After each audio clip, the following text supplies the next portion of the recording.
Bienvenidos a El Debate. Hoy nos sumergimos en un documento, yo diría que crucial para la seguridad en el entorno laboral.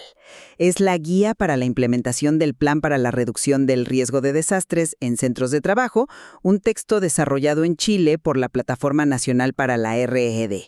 Y bueno, esta guía propone una metodología muy específica para que cualquier organización gestione sus riesgos.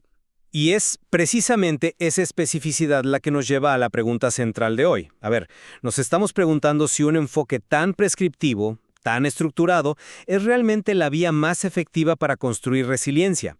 O si, por el contrario, tanta rigidez procesal podría, paradójicamente, limitar la capacidad de adaptación que es vital frente a lo inesperado. Exactamente. El análisis de este material nos obliga a confrontar dos visiones. Desde mi perspectiva, y es lo que voy a defender hoy, la estandarización y el rigor metodológico de la guía son esenciales. Ofrecen una base de seguridad completa, auditable, algo indispensable para organizaciones que quizás nunca antes han abordado esto seriamente. Y yo, por mi parte, voy a plantear que si bien esa estructura es un buen punto de partida, el énfasis excesivo en cumplir procedimientos puede generar una peligrosa falsa sensación de seguridad. Yo sostengo que la verdadera resiliencia no está en el plan, sino en una cultura de seguridad adaptable y en la capacidad de las personas para pensar por sí mismas en medio de una crisis. Es una distinción importante, sí. Para empezar, déjame defender la claridad que aporta esta guía. Su mayor fortaleza, creo yo, es que no deja nada al azar. Propone metodologías probadas como AIDP para el diagnóstico y ACEDR para la respuesta. Esto es fundamental porque, elimina la ambigüedad. Para la alta dirección de una empresa que tiene la obligación legal de proteger a sus trabajadores según el artículo 184 bis del Código del Trabajo, tener este marco de acción es oro puro. No es una limitación, es un estándar mínimo de excelencia. Es la base sólida, el cimiento sobre el cual se puede empezar a construir todo lo demás. Entiendo perfectamente el valor de tener un cimiento. Claro que sí. Pero mi preocupación es qué pasa si nos quedamos admirando ese cimiento y nunca construimos la casa. El riesgo de un enfoque tan detallado con sus formularios, sus anexos, es que la gestión de riesgos se convierta en un ejercicio burocrático, en un simple marcar casillas. Y la resiliencia no es un documento que se archiva, es una capacidad viva, que respira, que se adapta.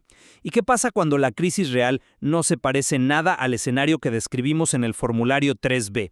Una confianza ciega en el papel puede anular el pensamiento crítico, la capacidad de improvisar de forma inteligente, que es lo que realmente salva vidas. La guía menciona la sensibilización de los trabajadores, y estoy totalmente de acuerdo, ese es el verdadero motor. Pero me temo que en un esquema tan procedimental, esa sensibilización se reduce a una charla de 1 hora para cumplir con un paso más del proceso, en lugar de ser el eje de una cultura continua. Pero es que una cosa no quita la otra. Al contrario, yo creo que se necesitan mutuamente. Esa cultura que mencionas no nace en el vacío, necesita una estructura que la impulse y la sostenga. Y es ahí donde la guía acierta de pleno al poner el foco en la alta dirección o gerencia general. Sin su compromiso visible, sin los recursos que ellos aprueban, sin la autoridad que ellos delegan, cualquier iniciativa de cultura de seguridad se queda en carteles bonitos en la pared. Pero, ¿no es ese compromiso, por definición, algo que ya debería existir? Debería, claro, pero la guía lo formaliza. Obliga a que ese compromiso se materialice en la creación de un Comité de Gestión del Riesgo de Desastres. Eso no es burocracia, eso es gobernanza. Es crear una estructura con nombres y apellidos, con responsabilidades claras, que asegura que las directrices se ejecuten y que el proceso sea auditable. Este comité es el motor institucional que transforma la política de seguridad, que puede ser muy abstracta, en acciones concretas y medibles. Sin esa estructura formal, la cultura se diluye. Claro, entiendo la lógica de la gobernanza, pero el marco que propone la guía es predominantemente vertical, de arriba hacia abajo, y ahí tengo un problema fundamental.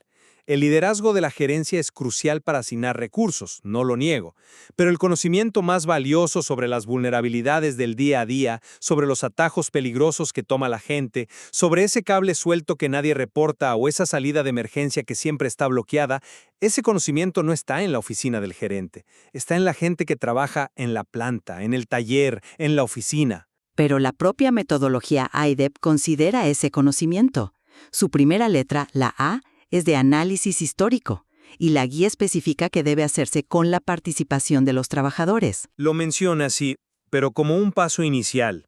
Una vez que se recoge esa información, la estructura del plan sigue siendo diseñada y dirigida desde arriba. Esto puede generar una dinámica en la que los trabajadores se sienten simplemente como fuentes de datos, no como protagonistas de su propia seguridad.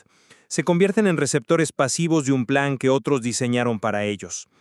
Para que haya una co-construcción real, la participación no puede ser un evento, tiene que ser el sistema operativo de la organización. Y un modelo tan jerárquico puede limitar eso. Yo creo que ves el modelo más rígido de lo que realmente es. A ver, la metodología IDEP obliga a una evaluación completa, de 360 grados. No se queda solo en lo histórico. La I de investigación fuerza a las empresas a mirar hacia afuera, a usar herramientas como el visor de la ONEMI para entender las amenazas geográficas que los rodean. Luego, la D de definición de prioridades exige usar criterios claros como la potencial afectación a los trabajadores para no dispersar esfuerzos. Y finalmente, la E y la P te llevan a elaborar mapas y planificar. Es un proceso sistemático que impide la autocomplacencia.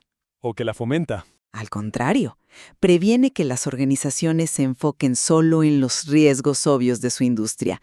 De hecho, la guía es tan rigurosa que establece 5 amenazas que son de análisis obligatorio para absolutamente todos: sismo, corte de agua, corte de energía, incendio estructural y asalto. Sin este rigor, ¿cuántas empresas de oficinas pensarían seriamente en un plan de respuesta a un asalto o a un corte de agua prolongado? Este método los obliga a confrontar realidades que de otro modo, ignorarían. Y ese rigor, que en el papel suena tan bien, puede ser engañosamente exhaustivo. Al basarse en cartografías de amenazas oficiales y en datos históricos, por definición, nos estamos enfocando en riesgos conocidos y documentados. O sea, el sistema está diseñado para prepararnos para el último desastre, no necesariamente para el próximo. ¿Qué pasa con las amenazas emergentes? ¿Qué pasa con los eventos cisne negro, esos que nadie ve venir? Imagina una pandemia, un ciberataque masivo que paraliza la infraestructura crítica, o, no sé, una erupción solar. Nada de eso está en los visores de amenazas estándar. Pero es que ningún plan puede prepararte para lo infinito. Tienes que empezar por lo probable y lo conocido. Estoy de acuerdo, pero el problema es que la propia etapa de definición de prioridades puede llevar a una falsa optimización. Inviertes todos tus recursos, tiempo y entrenamiento en los 5 riesgos más probables, y te sientes seguro. Pero al hacerlo, dejas a la organización estratégicamente vulnerable frente a lo improbable pero catastrófico. La verdadera preparación no es solo conocer los riesgos que están en el mapa, es desarrollar la capacidad de navegar cuando el mapa ya no sirve. Porque la crisis real, por definición, siempre te saca del mapa, y un sistema tan enfocado en lo conocido puede dar la ilusión de que el mapa es todo el territorio. Entiendo tu punto sobre lo inesperado, pero es justo ahí donde discrepo. La guía es sumamente pragmática. No pretende ser una bola de cristal.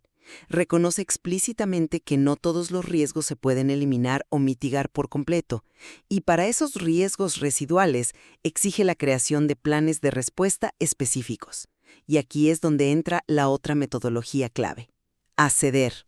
Que de nuevo es otro acrónimo, otro procedimiento. Es un procedimiento que salva vidas, porque estructura la acción en medio del caos, guía la respuesta a través de la alerta, las comunicaciones, la coordinación, las decisiones, la evaluación y el restablecimiento. Tener un protocolo claro para cada amenaza principal, con roles definidos para cada una de estas etapas, es la diferencia fundamental entre una respuesta profesional y una improvisación peligrosa. Cuando tiembla la tierra o suena la alarma de incendios, la gente no necesita creatividad, necesita claridad, saber exactamente qué hacer, a quién llamar y quién está al mando.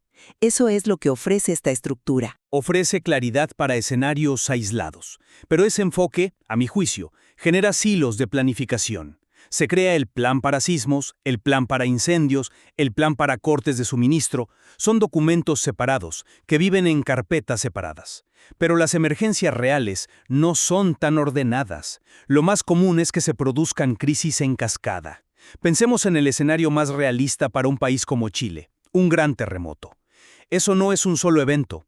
Es el sismo que provoca un incendio estructural por un cortocircuito, que a su vez genera un colapso total de las comunicaciones móviles y de Internet. ¿Qué plan aplicas ahí? ¿El A, el B o el C? ¿Quién lidera? El plan de incendios dice una cosa, el de sismos otra. Bueno, un buen comité de gestión debería integrar esos planes en los simulacros. Exacto, en los simulacros, y ahí está mi punto.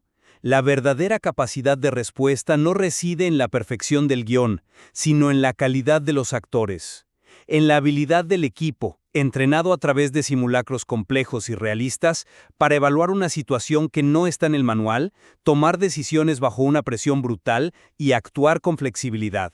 Se trata de aplicar principios de gestión de crisis, no de seguir un checklist.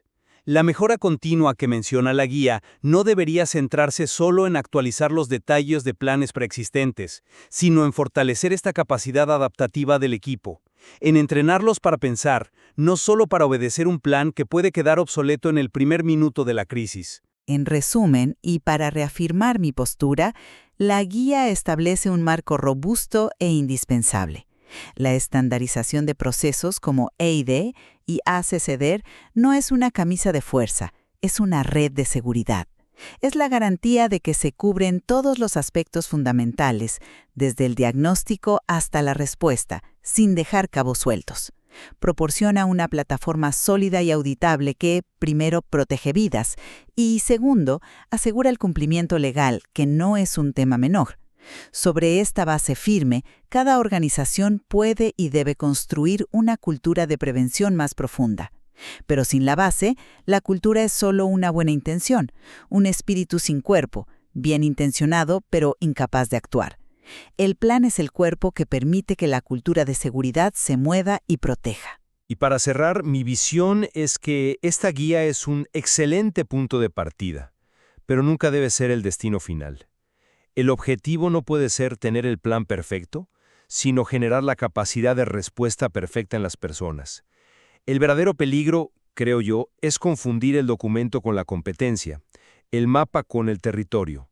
Debemos usar estas herramientas no como un manual de instrucciones rígido que se sigue a ciegas, sino como un catalizador para un diálogo constante sobre el riesgo, para empoderar a cada miembro de la organización a ser un sensor de peligros y un actor en la respuesta, y sobre todo para cultivar una resiliencia que sea genuinamente adaptable a lo inesperado, porque en una emergencia, lo inesperado es la única certeza que tenemos. La discusión deja claro que la discrepancia no radica en si se debe planificar o no, sino en la filosofía que hay detrás de esa planificación. Así es.